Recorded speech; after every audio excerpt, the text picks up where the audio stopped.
Sir இது நாங்கள் சொல்லிட்டு இருக்கோம் சார். இன்னைக்கு கூட சொன்ன நேற்றுக்கும் மதுரை திண்டுக்கல் தேனியிலும் கூட இது சம்பவம் நடைபெற்றது.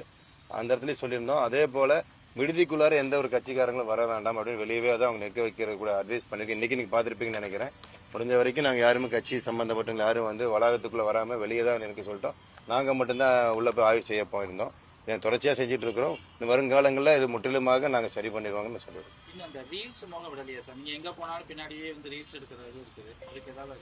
சார் ரீல்ஸ் மோகன் சொல்ல முடியாது. அவங்க ஒரு தனிப்பட்ட முறையில் ஒவ்வொருத்தங்க செய்யறது நாங்கள் எங்களுடைய அறிவுறுத்தல் இல்லாமல் நடக்கிற விஷயங்கள். இதுக்கு நாங்கள் சொல்ல முடியாதுன்னு தான் சொல்றேன். பட்ஜெட்ல தொடர்ச்சியா பிற்படுத்தப்பட்டோர் நலத்துறைக்கு நிதி ரொம்ப கம்மியா ஒதுக்குறதா சொல்றாங்க. இப்ப பட்ஜெட் அடுத்து போட போறாங்க. பிற்படுத்தப்பட்டோர் நலத்துறை கூடுதல் நிதி கேட்கறது முதலமைச்சர். நிச்சயமாக சார், அதுக்கு உண்டான ஆய்வு அறிக்கைகளும் தயார் பண்ணிட்டு இருக்கிறோம்.